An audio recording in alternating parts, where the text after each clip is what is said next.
I read just recently that Mahmoud Hamas, who is the head of the Palestinian Authority there, has stated that he would be willing to rule over Gaza on the condition that the United States would facilitate a two-state solution. So I want to talk about the idea of a two-state solution. Is that a reality? We've heard about a two-state solution for a long time.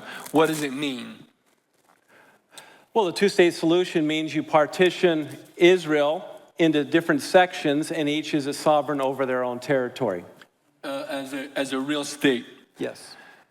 Now, it's been said that Israel has rejected the two-state solution in the past, but the fact of the matter is, when given an opportunity for a two-state solution, who has rejected it repeatedly? Well, I want to go back again in history just for a moment.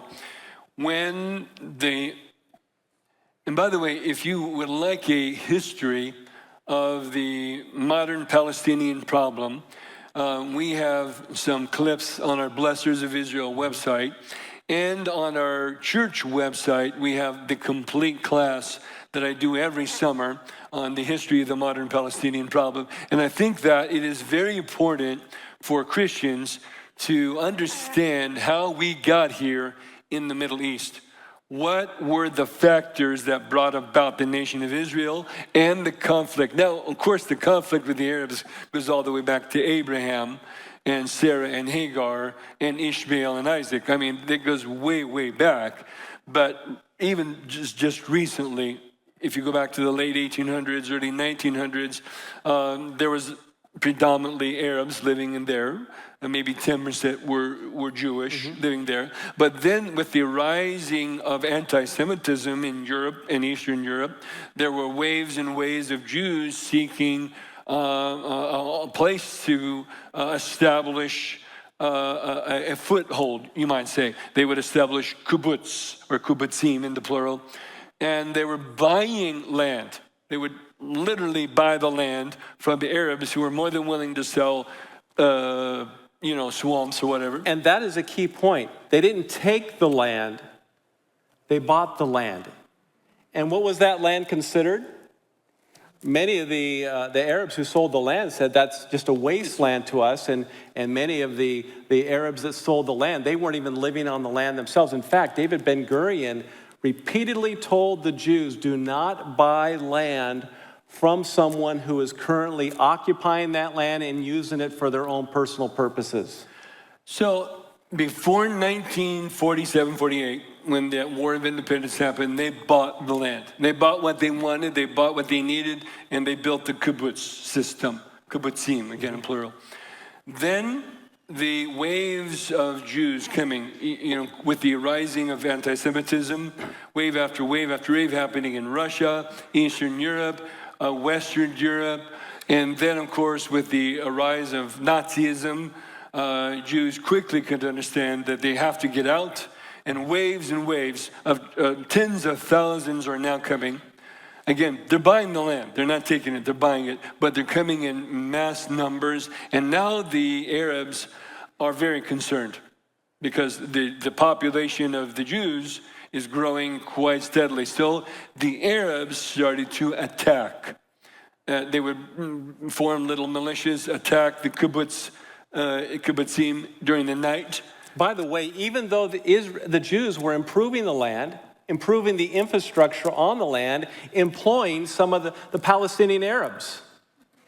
So they were actually benefiting from what Israel was doing to the land, but because they saw things were getting out of control, they began to attack. But I want to make this point, and that is before 1948, that area was not a nation. Exactly. That was not the nation of Israel. It was not the nation of Palestine. It was not a nation. It was ruled by the Turks, the Ottoman Empire from 1517 until World War I, when they were overthrown by the British.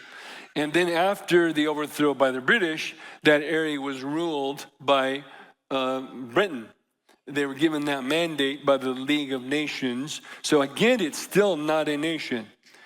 And so there is, and this is so important, there was no nation there before 1948. But this conflict arising now between the Arabs living in the area of Palestine and the Jews living in the area of Palestine was such that the British finally said, we can't do this anymore. And so they turned the whole problem over to the United Nations and said, you must resolve this or we will leave it to chaos. And they actually put a deadline on it too. Right, May 15, 1948.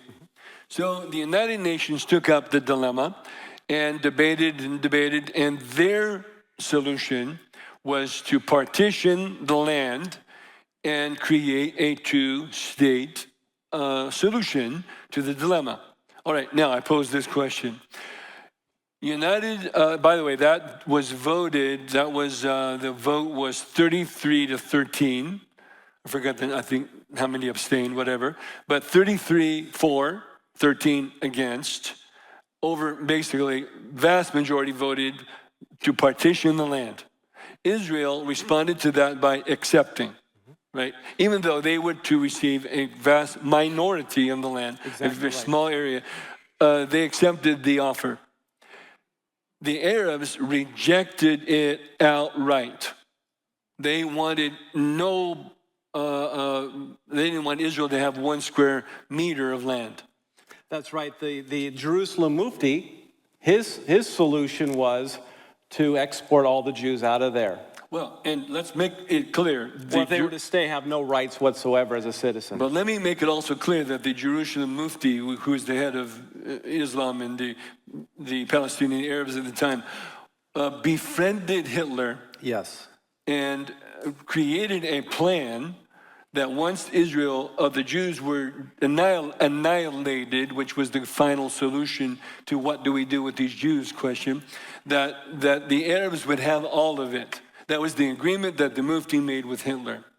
All right, the United Nations made the partition plan. Israel accepted it. Arabs rejected it. Here's my question.